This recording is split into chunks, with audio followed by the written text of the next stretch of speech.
In this module, we turn our attention to one of the most important realities in organizational decision making. Leaders rarely make choices under conditions of complete certainty.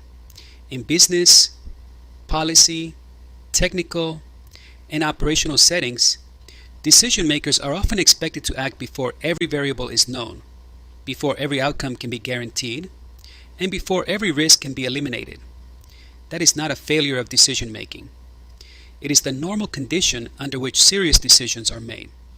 So, when we discuss decision making under uncertainty and trade-offs, we are really discussing how organizations reason when the future is only partially visible.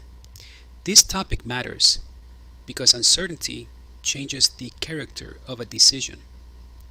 If all information were complete and every outcome were guaranteed, decision making would be closer to calculation. We would simply compare known results and select the best one. But real decisions are different because outcomes depend on external conditions, changing environments, limited information, and human judgment.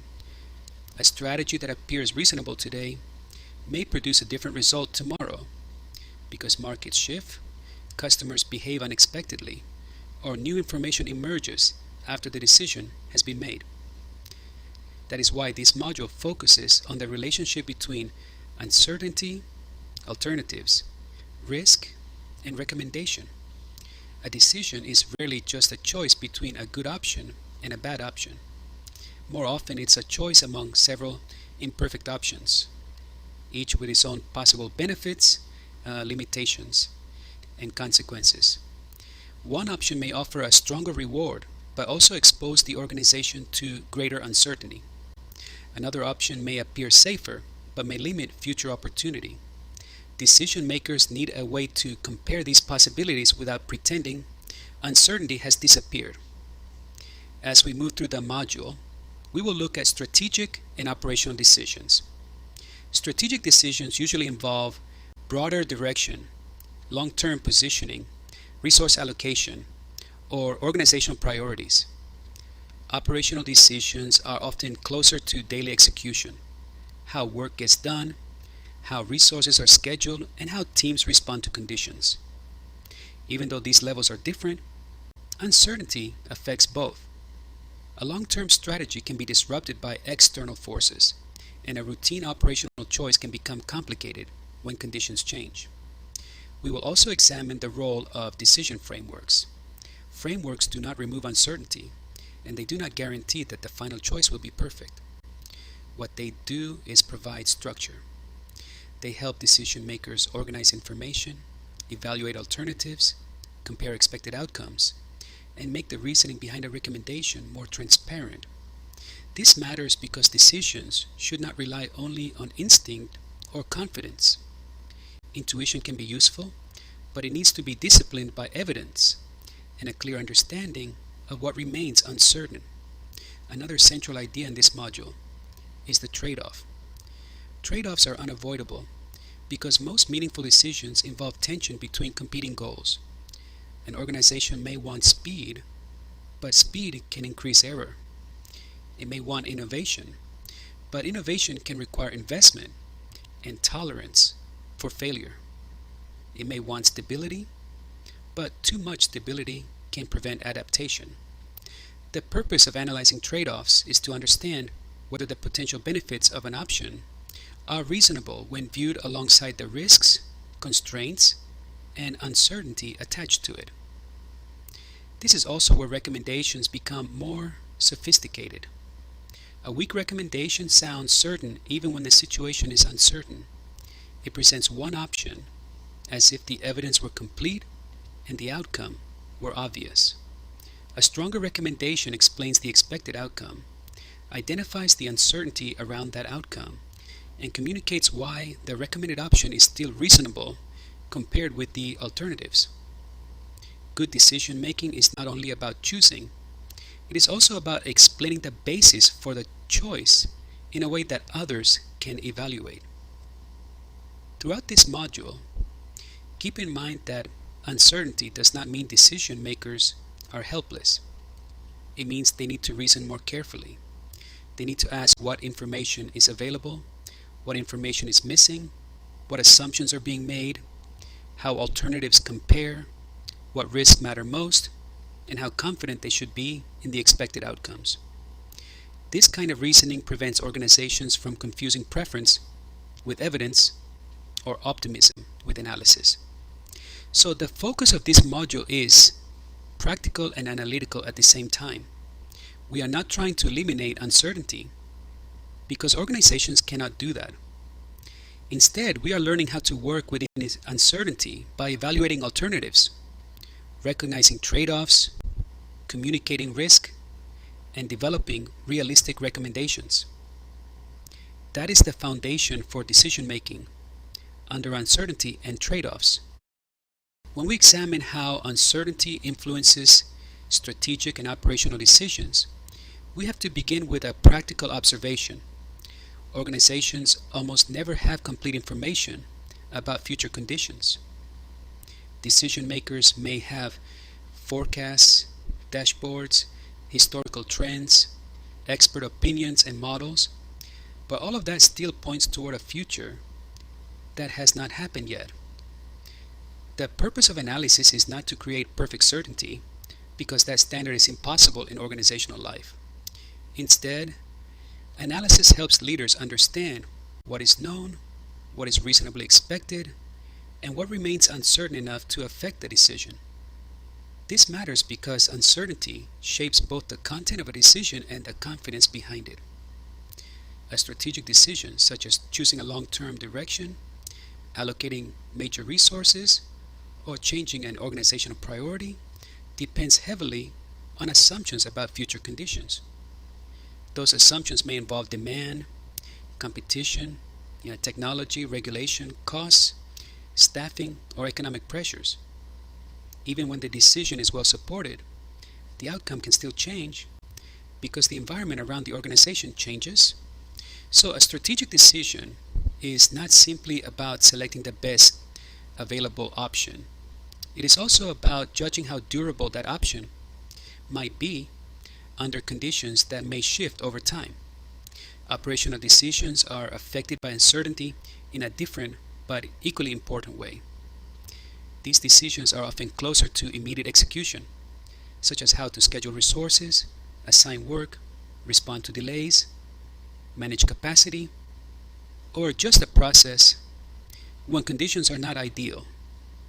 Because operational decisions happen closer to the ground, uncertainty can appear as incomplete information, unexpected constraints, or changing priorities. A manager may know the goal, but not know exactly how many resources will be available, how quickly a problem will escalate, or whether external conditions will interfere with the plan. In that sense, operational decision-making requires constant adjustment, not just careful planning.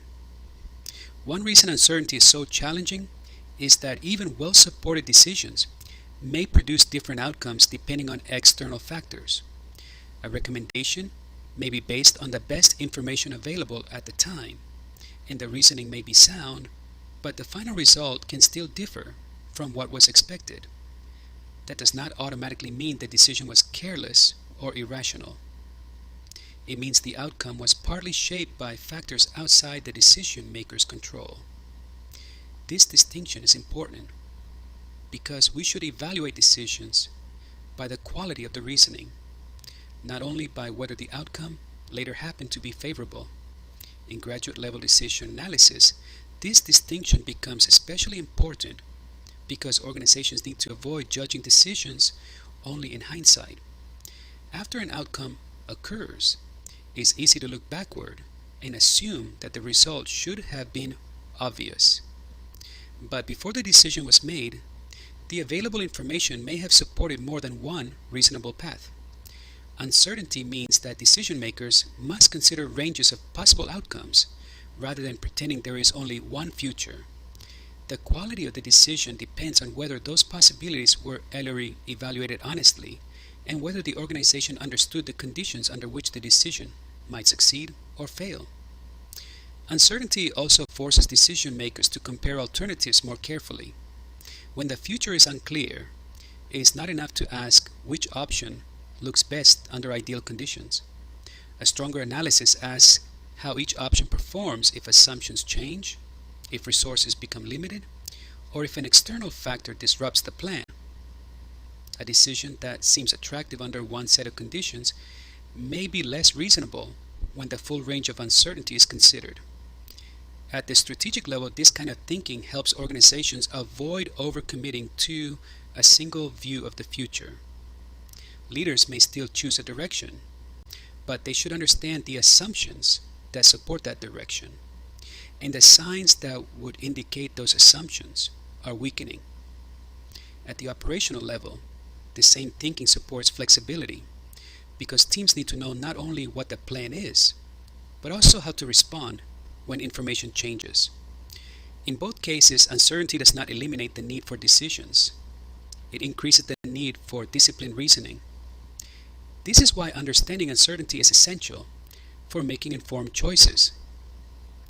An informed choice is not one made with perfect information. It is one made with a clear understanding of the available evidence, the limits of that evidence, the external influences that may affect results, and the consequences of choosing one alternative over another. When decision makers acknowledge uncertainty directly, they are better able to communicate risk, justify their reasoning, and prepare for adjustment. When we interpret decision frameworks used to evaluate competing alternatives, we are focusing on how decision makers bring structure to situations that might otherwise feel scattered, subjective, or dependent on intuition. In uncertain environments, there is rarely one option that announces itself as obviously correct. Instead, organizations usually face several possible paths, each supported by different pieces of information and each carrying different implications. A decision framework helps slow down that process enough to make the comparison more disciplined. It gives the decision maker a way to organize the situation before moving too quickly toward a preferred answer. The value of a framework begins with structure. Without structure, people may compare alternatives inconsistently, emphasizing one factor for one option and a different factor for another option. That creates the appearance of analysis, but it may actually hide bias or confusion. A structured approach asks decision makers to identify the relevant criteria, gather the available information, and apply the same general reasoning across the alternatives being considered. This does not mean every option is equal, but it does mean every option is examined through a clearer process. Decision frameworks also help organize information, which is especially important when the available information is incomplete or uneven. In many real decisions, one alternative may have strong cause information, but weaker information about long-term impact. Another alternative may appear promising, but the evidence supporting it may depend on assumptions that have not been tested. A framework helps make those differences visible. It allows decision makers to separate what is known from what is estimated, what is evidence-based from what is assumed, and what is central to the decision from what is distracting. This kind of organization improves the quality of reasoning. When information is arranged clearly, decision maker can see where the strongest support exists and where uncertainty remains. They can identify whether a recommendation is being driven by evidence, preference, habit, or pressure. They can also recognize when more information is needed before a final choice is made. In that sense, a decision framework does not replace judgment. It gives judgment a more reliable foundation. Another important function of decision frameworks is that they support comparison. Alternatives cannot be evaluated well if they are examined in isolation. An option may look attractive when considered by itself, but it may become less persuasive when placed beside another option that produces a similar outcome with less risk or fewer constraints. Likewise, an option that initially appears limited may become more reasonable when the organization considers cost, feasibility, implementation time, or exposure to uncertainty. The framework creates the space for comparison, and comparison is where the decision becomes clearer. This is why structured approaches improve clarity and consistency. Clarity means decision makers can explain why certain factors matter, how alternatives were evaluated, and why one option was preferred over another.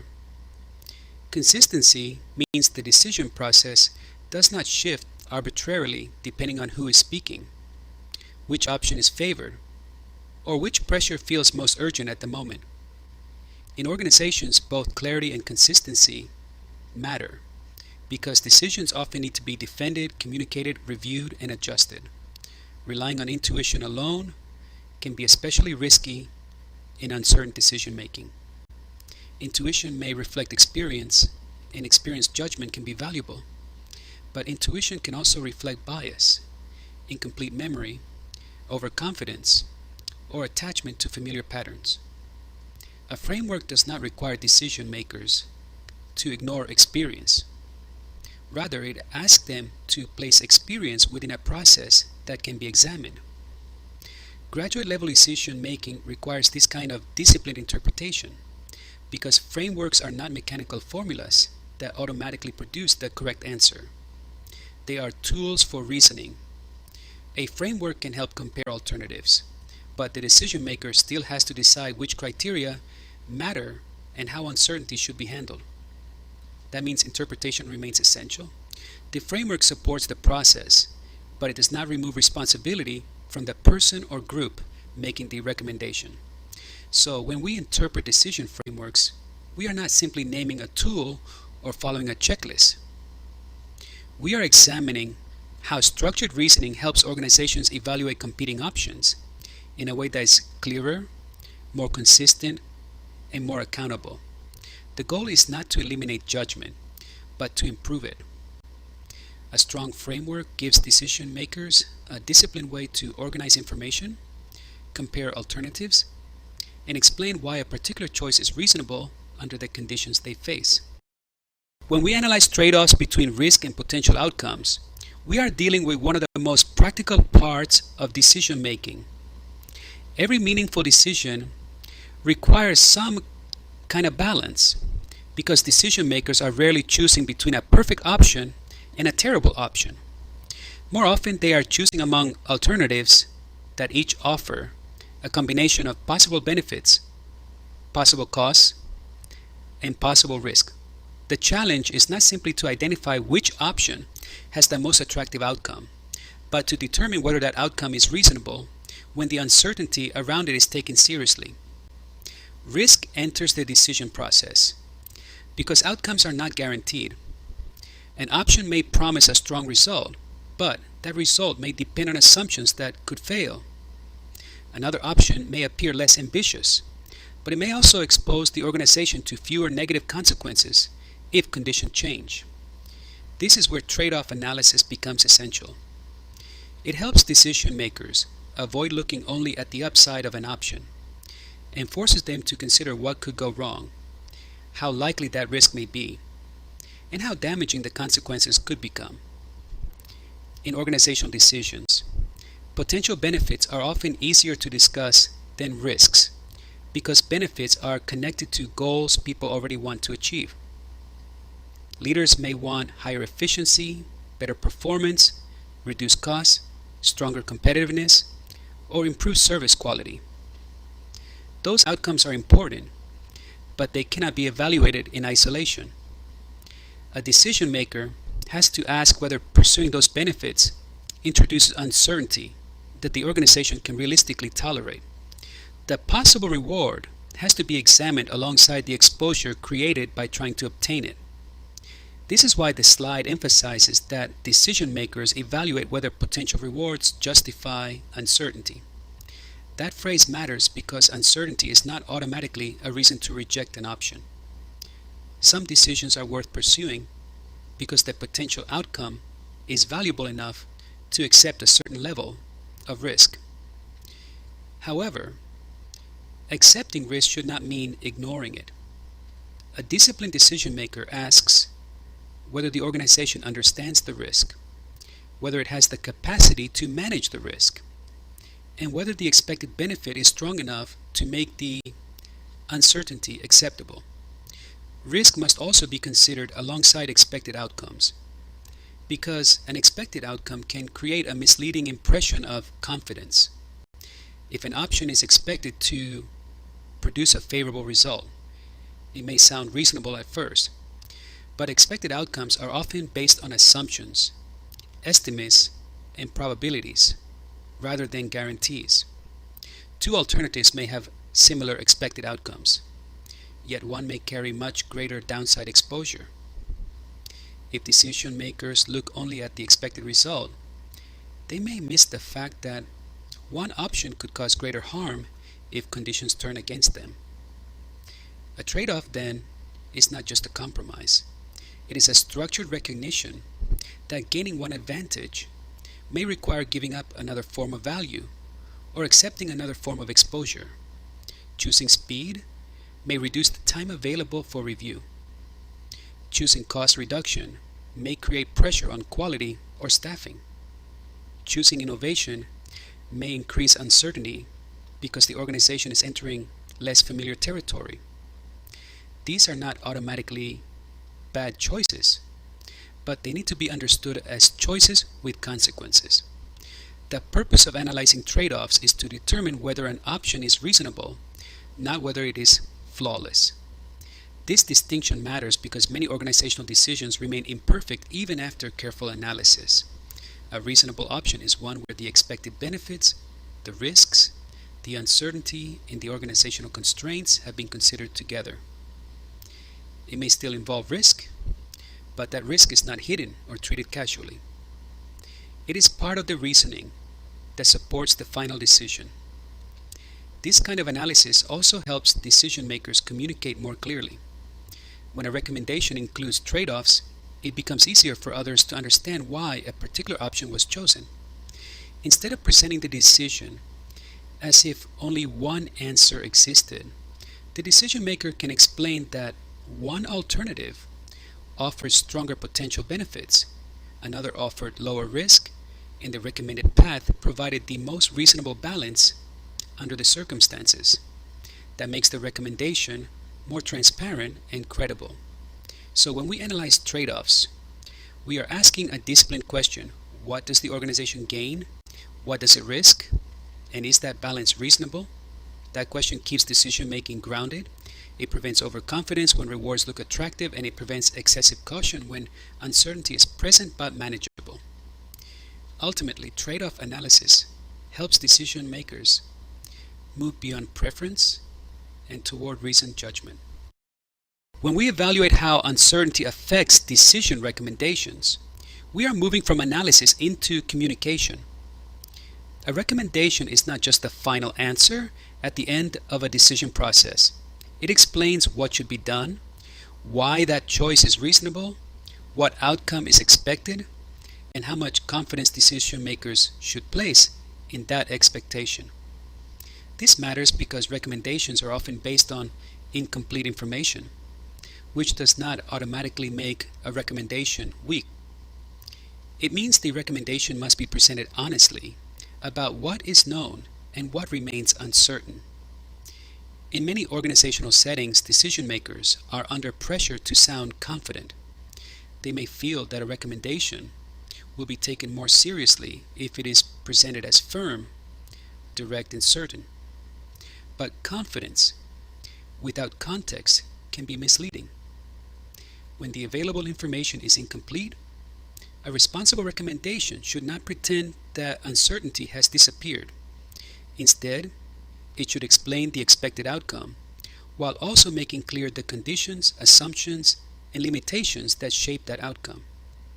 This is why decision makers must communicate expected outcomes. A recommendation should tell the audience what is likely to happen if the organization follows a particular option.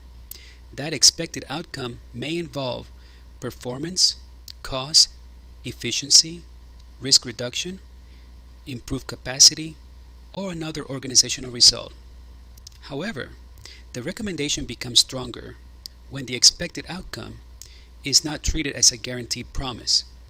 It should be framed as the most reasonable projection based on the evidence available at the time. The level of uncertainty also has to be communicated because two recommendations can have the same expected outcome but very different levels of reliability. One option may be supported by stable information, repeated patterns, and assumptions that are not very sensitive to external change. Another option may offer a similar benefit, but depend on factors that are less predictable. If both recommendations are presented with the same level of certainty, the audience may misunderstand the decision context. Communicating uncertainty helps others understand not only what is recommended, but how carefully that recommendation should be interpreted. This matters when recommendations are used by people who were not directly involved in the analysis. Senior leaders, managers, clients, or stakeholders may receive the recommendation without seeing every assumption behind it. If uncertainty is not communicated clearly, they may treat the recommendation as more precise than it really is, creating unrealistic expectations and poor follow-through. A well-developed recommendation helps prevent that problem by connecting the expected outcome to the quality and limits of the information behind it.